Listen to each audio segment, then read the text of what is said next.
은혜로운 귀한 찬양 감사를 드립니다. 기쁜 부활절입니다.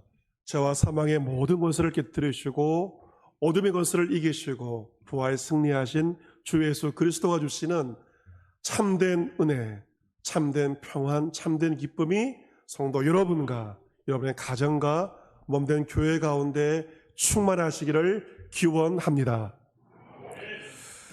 2020년도 올해 부활절은 여느 해와 다릅니다. 우리가 여러분이 신앙생활을 하시면서 늘 교회에 모여서 예배를 드렸을 것이지만 저도 그렇지만 참 특별한 부활절입니다. 우리만 그런 것이 아니고 전 세계 성도들 5대양 6대주 유럽과 그리고 북미 미국과 전 아프리카를 비롯한 전 세계 성도들이 교회에 모여 예배드리기 어려운 상황입니다. 우리나라는 그나마 바이러스가 먼저 지나갔고 좀 진정되었기에 마스크를 쓰는 상황 가운데도 예배를 드리게 된 것도 저 감사한 일이라고 말할 수 있습니다. 어찌되었든 간에 전 세계 많은 백성들이 이 부활절을 맞이하면서 어쩌면 기쁨보다는 두려움과 슬픔과 번민 가운데서 맞이하는 부활절인지도 모릅니다. 2000년 전에 첫 번째 부활절도 그러하였습니다. 2000년 전 첫 번째 부활절은 함께 모여 기뻐하는 경사스러운 날은 아니었던 것 같습니다. 오늘 본문의 말씀은 2000년 전 첫 번째 부활절 날에 있었던 사건에 대해서 기록하고 있습니다. 오늘 말씀을 보시면 글로바와 이름이 기록되어 있지 않는 무명의 제자가 부활절 날 예루살렘, 믿음의 공동체였던 그 예루살렘을 어떤 영문인지 떠나갔습니다.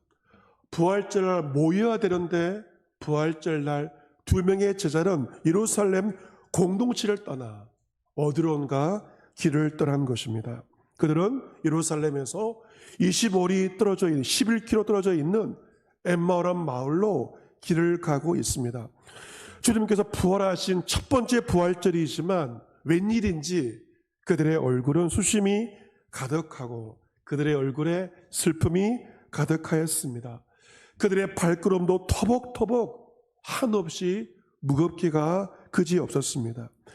그들은 부활의 소식을 듣기는 들었지만 예루살렘 믿음의 공동체를 떠나서 이전 자신들의 삶의 터전이었던 엠마오로 그 길을 걸어가고 있었습니다. 그런데 부활의 예수님께서 그들에게 찾아오십니다. 그들과 가까이 이르러서 그들과 동행을 하십니다. 그 두 명의 제자들이 주님을 찾은 것은 결코 아닙니다. 그들은 오히려 믿음의 공동체를 떠나버렸습니다. 하지만 부활의 주님은 그러한 두 명의 제자들을 친히 찾아오십니다. 그들과 가까이 하십니다. 하지만 두 명의 제자들의 눈이 영안이 가려워졌기에 그들은 자신들을 찾아오신 예수님을 알아보지는 못하였습니다.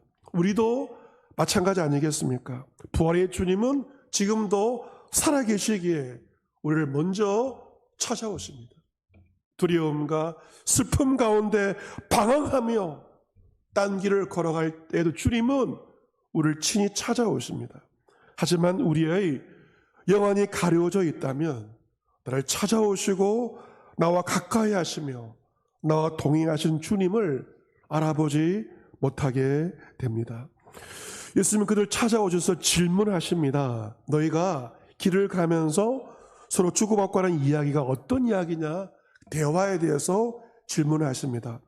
글로바가 답을 합니다. 우리는 지금 길을 가면서 나사렛 예수에 대해서 말을 하고 있었습니다. 예수님은 하나님과 모든 백성 앞에서 말과 일에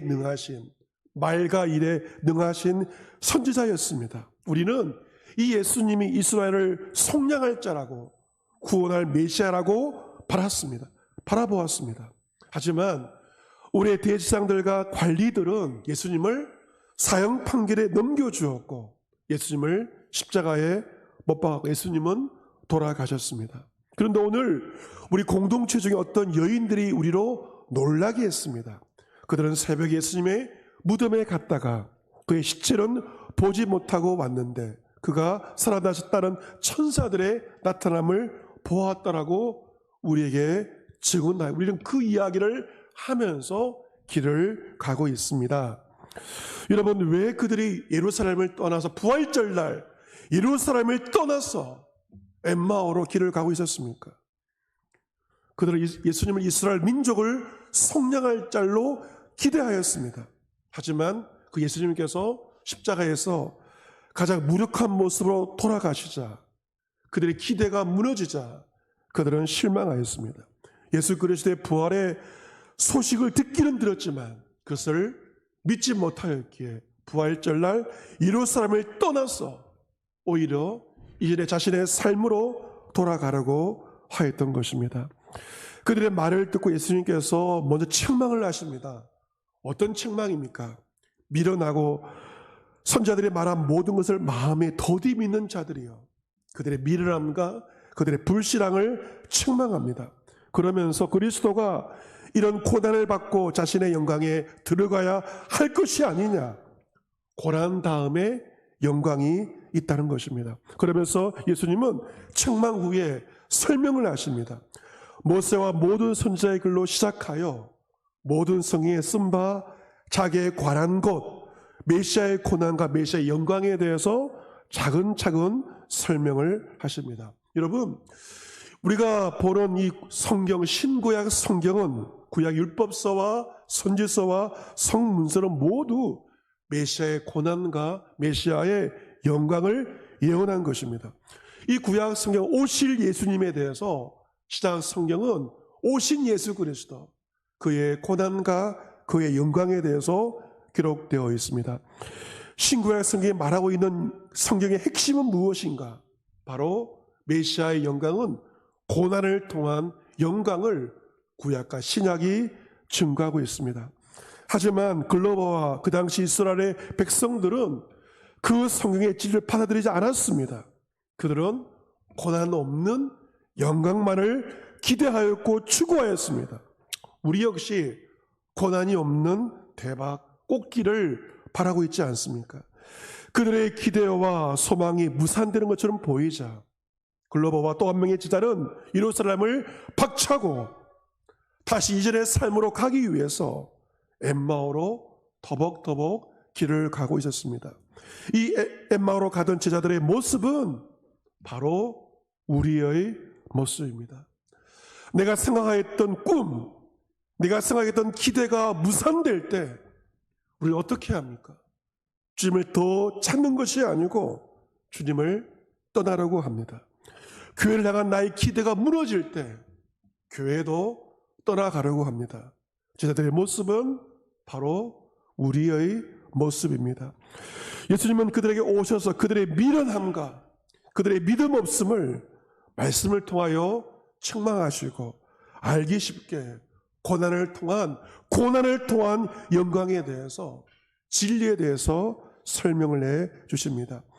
이 말씀을 듣고 그들이 함께 길을 가다 보니 어느새 11km가 훌쩍 가게 되었고 엠마오에 가까이 오게 되었습니다.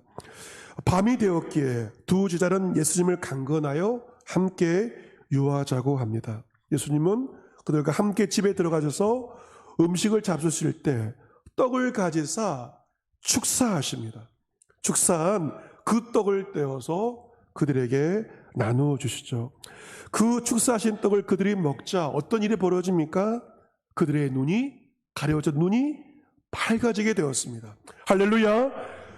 가려졌던 눈이 그 떡을 먹자 눈이 밝아지게 되었고, 이분이 예수님이시구나, 영적인 신비한 체험을 하게 됩니다. 그 순간 예수님은 그들에게 보이지 않습니다. 이 말씀을 통해 부활하신 예수님의 몸은 시간과 공간을 뛰어넘는 신령한 몸, 우리가 언젠가 덧입게 될 신령한 몸이 어떤 것인지를 예수님께서 제일 먼저 보여주셨습니다. 예수님께서 보리 5개를 축사하셨을 때 어떤 일이 벌어졌습니까? 5,000명이 넘는 사람들 배불리 먹는 급식 기적이 일어나게 되었죠. 하지만 부활의 주님께서 그 떡을 축사하자 가리워진 그들의 영안이 열려지게 되었고 그들 가운데 함께 계시는 주님을 바라보게 되었습니다. 전통적으로 한국교회가 부활절날 떡을 나누는데 백설기 떡을 나누고 있습니다. 오늘 또 교회에서 떡을 나누려고 하는데 바라기는 그 떡을 여러분 기도하시면서 그 떡을 취할 때 여러분의 영안이 열려지는 신령한 축복이 임하게 되기를 바랍니다. 주의 은혜가 임하게 될 때 제자들은 그 떡을 통하여서 부활하신 예수 그리스도를 만나게 되었습니다. 여러분, 이 예수를 만난 두 명의 제자는요, 우리가 잘 아는 제자가 아닙니다. 글로바는 성경에 여기에 등장하고 있습니다. 한 명은 이름조차 기록되어 있지 않습니다. 그런데 별 볼일 없어 보이는 두 명의 제자가 부활절날 부활의 주님을 만나게 되었습니다. 별 볼일 없었지만 주님이 찾아오셨기에 그들은 특별한 부활의 신비를 경험하게 되었습니다. 주님의 은총으로 부활의 주를 만나게 된 두 사람이 말을 합니다. 어떤 말을 합니까? 예수님께서 길에서 우리에게 말씀하시고 우리에게 성경을 풀어주실 때 우리 속에서 마음이 뜨겁지 아니하다. 이것이 바로 진정한 부활의 은혜입니다. 부활의 은총은 차가운 심령이 뜨겁게 바뀌어지게 되는 것입니다. 마음이 뜨겁다는 것은 어떤 말일까? 뜻은 바로 불에 탄다는 마음이 불덩이가처럼 뜨거워진 것입니다. 그들은 그 예루살렘을 떠나오면서 주님에 대한 기대가 무산되자 의심했습니다. 오랫동안 주님을 따라다녔지만 그들은 의심하였습니다. 번민이 많았습니다. 내적인 갈등이 많았고 얼굴에 수심이 가득하였습니다. 그런데 부활의 주님을 만나자 그 모든 갈등과 의심과 번민이 순식간에 불에 타버렸습니다. 주의 생명의 말씀을 통하여 의심 대신에 믿음이, 번민 대신에 평안이, 슬픔 대신에 기쁨이 그들 가운데 밀려오게 되었습니다. 그들이 누린 부활의 신비한 은총이 사랑하는 성도 여러분 가운데 임하게 되기를 주님의 이름으로 축복합니다.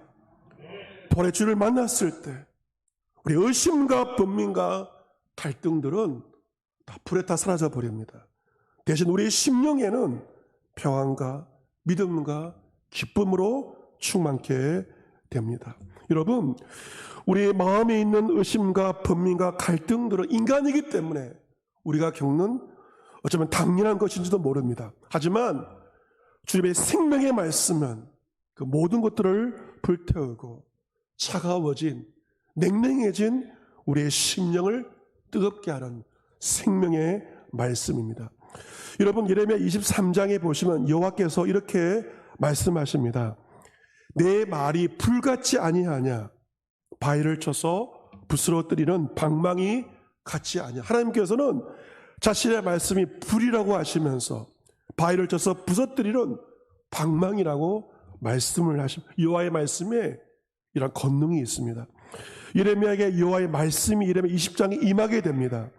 어떤 말씀이 임하게 되었는가? 그것은 예루살렘의 파멸과 멸망과 심판을 선포하는 것이었습니다.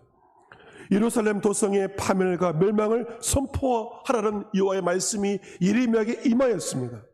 예레미야는 그 말씀을 선포하였을 때 어떤 결과가 임하게 되었는가? 종일토로 치욕과 모욕거리가 되었습니다. 성이 멸망한다는 그 말씀을 듣고 예루살렘 백성들은 예레미야를 모욕하였고 그런 엄청난 수모를 당하게 되었습니다. 하지만 예레미야가 이어서 말합니다. 내가 다시는 여호와를 선포하지 아니하며 그 이름으로 말하지 아니하리라 하면 내 마음에 불 붙는 것 같아서 골수에 사무치니 답답하여 견딜 수 없나이다. 주의 말씀을 받았을 때 그의 마음은 불 붙는 것 같았습니다. 여러분, 불을 막을 수 있는 것은 아무것도 없습니다.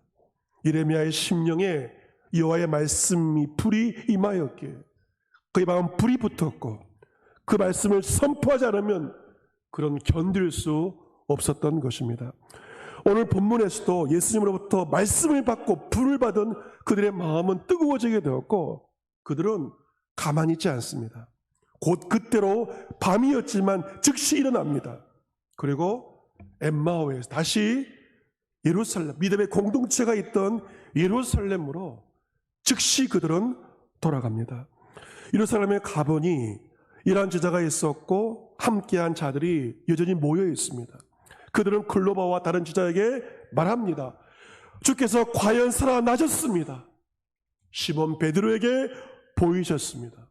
선포합니다. 그러자 두 사람도 길에서 된 모든 일과 주님께서 떡을 떼심으로 자신들에게 알려주신 모든 것을 그들 역시 기쁨으로 선포하였습니다. 여러분, 그들이 부활의 소문을 전해들었을 때는 어떻게 되었습니까? 예루살렘을 떠나서 자신들의 고향으로 돌아갔고 그 길은 슬픈 길이었고 낙심의 길이었습니다. 하지만 그러한 그들을 주님이 친히 만나주시고 찾아오시고 말씀을 일깨워 주셨을 때 그들은 다시 예루살렘으로 돌아가게 되었고 그 길은 기쁨과 소망의 길이었습니다. 사랑하는 성도 여러분, 여러분에게 부활은 어떤 사건으로 다가오십니까? 성경적으로 보면 부활은 주님이 우리에게 찾아오시는 사건입니다. 주님은 낙심과 슬픔 가운데 예루살렘을 박차고 엠마오로 이전의 삶으로 되돌아가고자 했던 제자들을 찾아오셨습니다. 주님은 부활절날 사람들이 두려워서 사람들을 만나기 싫어 방 안에 꽁꽁 숨어있던 그 제자들을 부활의 주님은 찾아오셨습니다. 주의 사명을 포기하고 이전의 삶으로 어부의 삶으로 돌아가고자 했던 베드로를 예수님은 갈릴리 바닷가까지 친히 찾아가셨습니다. 부활의 사건은 나를 찾아오는 그 주님을 만나는 사건입니다. 그 주님을 찾아오신다면 내 겪고 있던 모든 번민, 나의 슬픔, 나의 고민, 나의 외로움, 내 인생의 모든 문제는 주님이 찾아오심으로 해결받습니다. 시인 황금찬 시인은 부활의 노래를 라는 시에서 이렇게 고백을 합니다. 당신은 다시 오셨습니다. 그날 밤에 하늘은 한 송이 꽃으로 피고 동서남북 당신이 오시는 길엔 비둘기 떼가 구름같이 날고 있었습니다.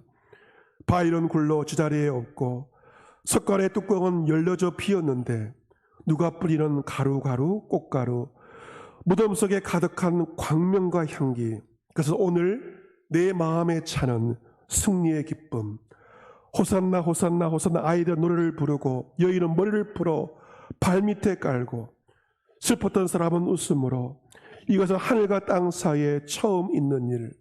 주여 당신은 다시 한번 오십시오. 당신이 오시면 사람이 살고 당신이 오시면 공포는 가고 당신이 오시면 하늘이 오고 당신이 오시면 미움은 가고 마음은 가난하여 비로소 형제를 알고 대한민국은 통일이 되고 그리하여 우리는 다시 호산나를 부르고 주여 다시 한번 오십시오. 사랑하는 성도 여러분, 2000년 전 엠마오를 향하여서 슬픔과 비통한 모습으로 길을 가던 제자들을 찾아오신 주님은 올해 부활절 이젠 이 번민과 슬픔 가운데 있는 우리를 성령으로 찾아오십니다. 우리에게 생명의 말씀을 통하여 식어져 버린 차가워진 우리의 심령에 불을 주시고 우리의 심령을 뜨겁게 하십니다. 바라기는 이번 부활절이 우리를 찾아오시는 부활의 주님의 은총으로 여러분의 영안이 열려질 수 있게 되기를 바랍니다. 식어진 여러분의 가슴이 생명의 말씀으로 뜨거워질 수 있게 되기를 바랍니다. 여러분의 발걸음이 그 방향이 바뀌어지는 진정한 부활의 은혜가 여러분 가운데 임할 수 있게 되기를 주님의 이름으로 기원합니다. 여러분, 부활의 주를 만난 증거가 무엇입니까? 두 제자가 주를 만났을 때 그들의 방향은 예루살렘 공동체였습니다. 부활의 주님을 진정으로 만난 자들은 다시금 교회 공동체로 돌아오게 되어 있습니다. 왜냐하면 교회는 그리스도의 몸이기 때문입니다. 우리가 교회에서 다시 만나서 무슨 말을 해야 되겠습니까? 낙심과 슬픔 가운데 있는 나를 찾아오신 살아계신 주 예수 그리스도, 내가 만난 예수님을 증거하는 것이, 내가 만난 예수님, 모든 성도들이 내가 만난 부활의 주님을 증거하는 그곳이 바로 믿음의 공동체 교회입니다. 바라기는 우리 주담교회가, 이 땅의 교회가 살아계신 주 예수 그리스도의 부활과 만남을 증거하며 선포하는 성경적인 공동체가 되기를 원합니다. 초대교회는 전통적으로 이 부활절에서 오순절까지, 이 성령 강림절까지를 기쁨의 50일로 지켜왔습니다. 교회의 역사가 증언을 하고 있습니다. 여러분께서도 오늘부터 5월 31일까지 성령 강림절까지를 기쁨의 50일로 지키시기를 바랍니다. 여러분, 왜 우리가 기뻐합니까? 우리가 기뻐하는 것은 우리가 처한 상황이 좋아져서가 아닙니다. 우리의 살림살이가 좋아진 것도 아닙니다. 한 가지 이유는 나를 찾아오시는 부활의 주님을 만났기에, 기쁨의 성령님을 사모하기에 우리는 기뻐하며 기뻐할 수 있습니다. 오늘 거룩한 부활절을 맞이해서 슬픔과 번민과 낙심 가운데 우리를 찾아오시는 부활의 주님의 은총으로 말미암아 엠마오를 한 그 길에서 예루살렘을 향하여 기쁨으로 걸어가는 사랑하는 성도 여러분과 여러분의 가정과 이달 이 민족과 온 누리가 될 수 있기를 부활이요 생명이신 주 예수 그리스도의 이름으로 축복합니다. 아멘.